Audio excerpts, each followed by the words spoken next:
We embark on the sanctuary luxury cruise in Luxor, Egypt, sailing down the Nile River to check out different ancient Egyptian sites. But first we will check out some local sites in Luxor, the Valley of the Queen, Hatshepsut's Temple, Valley of the King, a shopping break, and Luxor Temple. We checked in the sanctuary luxury cruise docked in Luxor, Aswan. It was a 4-night all-inclusive cruise for $1,400 a person. It comes with a private tour guide to visit 10 sites along the Nile River. Alright, so we're all checked in and we're heading to our room right now. Ooh, okay, I love the AC. I'm like dying from the heat. Great. Keep parting the boat now and we need this little tiny boat to that side so we can go and tour the next temple.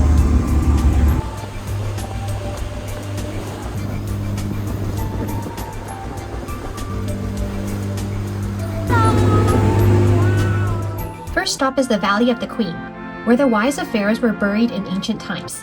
It contains a total of 110 tombs, and the first tomb dates back to the 17th dynasty in 1493 BC. The colorful reliefs inside the tomb are remarkably well preserved, still looking brand new even after thousands of years.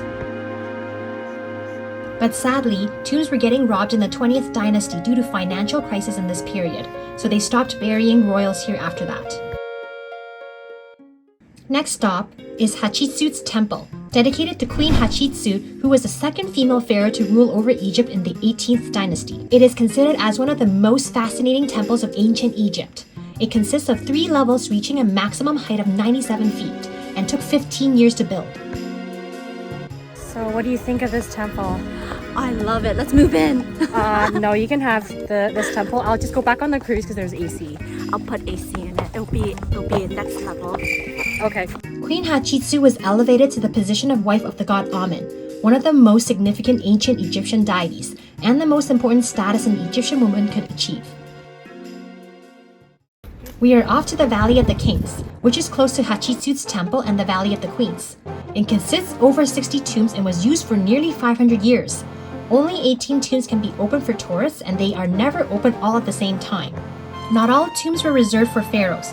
Many were used by nobles and other important people in ancient Egypt. Many tombs are heavily decorated with religious texts and image honoring both the pharaohs and the gods. Sadly, like the Valley of the Queens, nearly all the contents of the tombs were robbed by the 21st dynasty.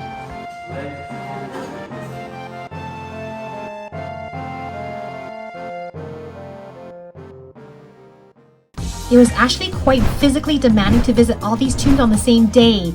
The tombs did not have any ventilation at all and was super stuffy and hot inside. We had a little shopping break to check out some local artisans' works. Wow, handmade potteries. Whoa.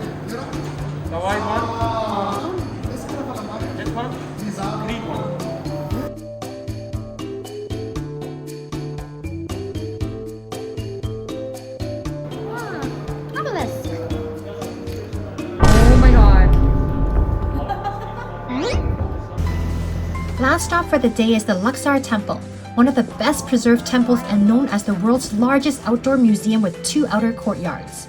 It was dedicated to the coronation of new kingship and served as a ceremonial place for most pharaohs of Egypt who received crowns, and also as a place to worship the god Amen.